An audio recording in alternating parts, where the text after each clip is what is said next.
figured that I need a new hairstyle for this one here. So what do you think? You like the hair? I think it's perfect. Alright, this video blog is God Talks to Me. Okay, and I'm not just talking about, yeah, I had 3 kids, and at every one of those births, it was the greatest thing in the world, and God talked to me. No, it wasn't the greatest thing in the world. But God did not talk to me then. God's talked to me twice. Twice. Has He talked to you? I'm talking practical. Twice. Practical advice. Twice. Alright, let me explain it now. Alright? You may think I'm a little nuts. And that's okay. Because if you haven't figured it out by now, you haven't been really paying attention. But, number one, first time God talked to me. Okay? Let's put it in context. There were 3 things when I was a young man that just scared the piss out of me. Alright? I just did not like these 3 things. So I figured I'd work to get over these 3 things. And they're all stupid things, alright? They're all very stupid things. One of the things is roller coasters. The crazy rides at the fairs. The crazy rides at the amusement parks. They just did not, they didn't work. Alright, number 2. Riding horses. Don't ask me why, okay? I didn't say these were rational, alright? But these are 3 fears, 3 things that just bothered me. And giving blood. I did not like the concept of someone poking me and taking my blood. Alright, well, as I grew up, I had girlfriends. They got me over the riding the horse thing because I don't know what it is with girls, but girls like to go horseback riding. And, you know, I'm a man, so I got to go horseback riding, and it's just the way it is. So, you know, you get up there and you go horseback riding. I still don't particularly care for it, but it's not a big fear. They also love, or at least the girls I dated, love to go on the roller coasters. So, you know, I go on the roller coasters. I enjoy the heck out of them now. Matter of fact, I took my son, Bonsai Virus, on Space Mountain when he was 5 years old. His first roller coaster he ever went on. He's 5 years old, and he goes on Space Mountain. And in case you're not familiar with Space Mountain, it's a roller coaster in Disneyland, Disney World, down in Florida. And a lot of it's in the dark. Now, I didn't know this. This is the first time I was ever on it. But he said, Dad, where should I sit? I said, right up front, son, because that's the best spot. So he sat right up front, and I sat right behind him. And, oh boy, he was scarred for life. So, if you think, you know, if you think he's a little nuts, that could be the reason, because he's got me as a dad. So, anyway, so I got over amusement rides. Okay, I got over riding horses. I said, okay, I've got to do one last thing. I've got to go give blood. So I'm in California. I'm in the Navy. It's 1978.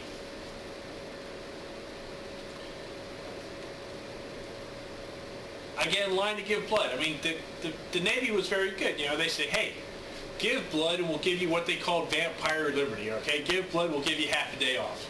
So they gave you incentives to give blood, you know? They didn't just say, get in line and give blood. No, they didn't care about that. They gave you incentives. You didn't have to if you didn't want to. It was all optional. So I said, okay, I'm going to do it. I'm going to get in line. So I got in line. Now I get up to the part where they poke your finger, you know? Squeeze the little drop of blood into the thing, and I don't know what they do. They look to see how it floats or how it sinks or whatever. But I was at that point. Someone comes running into the building where I'm at. Hey, it's Petty Officer Anthony there. Right here. Gotta come with me right away. Right away? Yeah, you gotta come up to H1. Gotta fill out your paperwork for your secret security clearance. Right now? Yeah, you're shipping out in like 2 days. This stuff has to be done now. Come on, let's go. Did you see it? It was a beam of light coming down saying, son, You don't have to give blood. The thought was enough. I know that at the time push comes to shove that you'll be there, but you don't have to do it. God spoke to me, said I didn't have to give blood. I never have given blood, but like I said, push comes to shove, if someone needs it, I'll certainly give it. Alright, that's number one. First time God spoke to me. Told me I didn't have to give blood. The thought was enough. Second time God spoke to me. About let's say 1980. Let's say 1980. I'm on an aircraft carrier. Out to sea somewheres. It's a Sunday morning. A friend of mine says, hey, let's go to church. That's all right, sounds good. Well, on the aircraft carrier, the church is in the forecastle. It's just a very pointy part of the ship. You got the anchors and the anchor chains that drop right out of the hole there, so right at the front. Nice area for church. You know, nice area for the pastor or the non-denominational preacher or whoever was up there to give their thing. I'd never been there before, neither had he. Well, ships are hard to find your way around them, so we're hunting around. Finally, someone said, oh, go into that berthing area, down the hatch. All right, not a problem. So, my friend goes down first. It's a round hatch, about this big. Weighs about, I don't know, it weighs a lot. It's steel.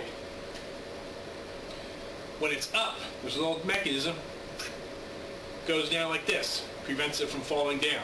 You have a steel deck, and you go down. It's a big circle. So I'm going down the ladder, which is against the bulkhead. Okay, so the ladder I'm going down is right here. The pointy end of the ship is right here. All the little church people are right here. All right, they're looking this way towards the pastor. I'm coming down the back ladder.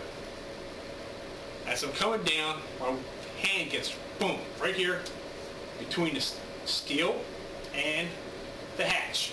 Right there. Probably a dumb place to put my hand, but as you're going down, that's just one of the natural handholds. The round scuttle falls on my head, squishes my finger.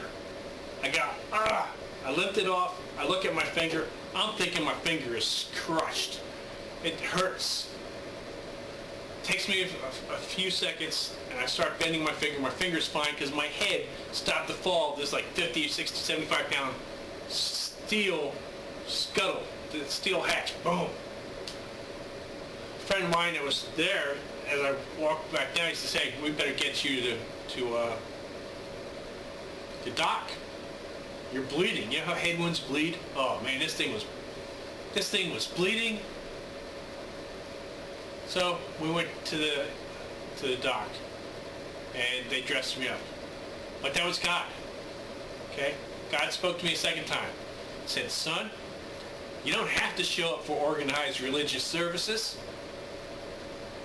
The fact that you think about me every now and then is enough. Okay? Spirituality isn't about showing up at church. So God spoke to me. So my kids, you know, they said, because I rarely go to church now. My kids do with their mom, which I think it's a good thing to learn the social graces of interacting in that environment, even if in the end they decide that that's not for them. That's fine. But they come up to me and says, Dad, how come you don't go? Well, as it turns out now, I work Sunday night, so I had to sleep during the day, and I can't go. But before, I told him, when God speaks to you, all right, and tells you that you don't have to go to church, then you don't have to go to church. God spoke to me. He told me I didn't have to go to church.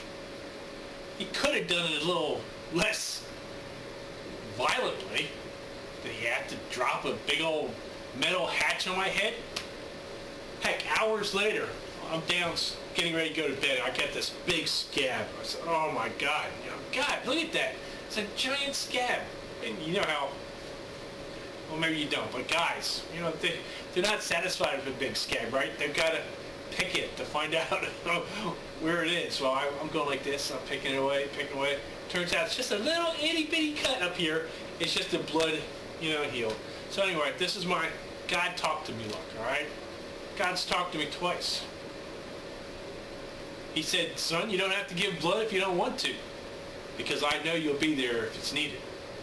And he said, you don't have to come to church. It's not necessary. What's in your heart, that's what counts. So there you go. God spoke to me twice. Yeah, maybe God spoke a little bit when I had my kids. I mean, that was an incredible events, but these are two separate instances, too. God spoke to me. Has God spoke to you? As he showed up on a street corner and said, don't worry about it. Leave it alone. I don't know. He spoke to me. Just thought y'all might want to know that God speaks to me. I don't know if he hears me, but he speaks to me.